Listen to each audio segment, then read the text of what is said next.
Hi everyone! Magicians around the world are constantly upgrading their tricks, inventing and putting into practice the craziest ideas, and sometimes even playing with death. And all that for the viewers. They want the show to absorb our attention completely. Deep in our minds, we know that it is just an illusion.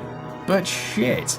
How can you stay calm in front of this madness? However, the desire of fame often makes magicians do really dangerous tricks, and sometimes they don't end very well. Today, we'll tell you about tricks that didn't went as intended. Let's get it on. Charles Rowan, also known as Kaa the Mysterious, was a South African illusionist. His favourite tricks were hanging straitjacket escapes and jumps onto a pile of broken glass. In 1930, Kaa was doing a performance in Springfontein, Orange Free State, South Africa. He was doing a very dangerous trick. He had been tied with a straitjacket and had to escape from it, while a car was heading straight at him at a pace of 25 miles per hour from a distance of 600 feet. Therefore, Kaa had only 10 to 15 seconds to escape the straitjacket if he wanted to get off the track of the car. He couldn't make it in time though, and the car ran him over. The performance was finished, obviously, and Charles was sent to a hospital immediately. Hundreds of people witnessed the incident and probably remembered it for a long time. And we hope they never brought their kids again to these kind of shows. Benjamin Rucker. He used to perform under the name Black Herman. He's on our list, although he died from natural causes. The thing is, no one bought it. Black Herman was the most prominent African American magician of his time. He did his shows mostly for black audiences on the South due to segregation laws, but he was also very popular in other parts of the country. He was famous because of his favourite Bury Me Alive trick. In it, he got buried underground for 3 whole days, and then his assistants dug him out. After that, he successfully continued performing. Ironically, he had a heart attack during one of the shows, and he died because of it. But no one believed it because obviously they all thought it was a part of the show. His assistants even managed to benefit from it, selling tickets to view Rucker's corpse at the funeral.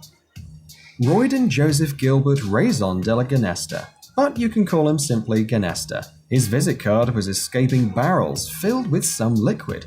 The tricks were simple and elegant. The magician was enclosed in a water barrel and he had to escape before suffocating. Unfortunately, in 1930, during a performance, it turned out that the barrel had dents which limited his movement.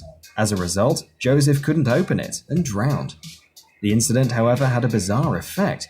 Instead of being banned or at least restricted somehow, the trick became very popular among viewers and magicians. Yet another proof that crowds love death-defying entertainment. Joseph Burris. 32-year-old Joseph Burris had a dream to beat his idol, Harry Houdini. One night in 1992, he tried to perform a trick that the famous illusionist couldn't, to be buried alive and get out. So, Joseph put on his handcuffs, then his assistant locked him up in a coffin and buried him alive under 6.5 feet of mud and concrete. Oddly enough, no one could convince Joseph that it was impossible. While he was preparing for the show, the reporter that covered the performance warned him again, the concrete dries out faster at the bottom than at the top, he explained. Therefore, even if not crushed to death, he would still have to dig his way out through a couple of feet of mud and hardened concrete without much air. Nonetheless, the concrete was not a problem for Burris. He was squashed under the huge weight before he even began to get out. Samuel Koch. December the 5th, 2015. About 10 million people were watching the live transmission of the popular German show Wetten das, German for Wanna Bet That. That day, 23-year-old Samuel Koch was one of the participants.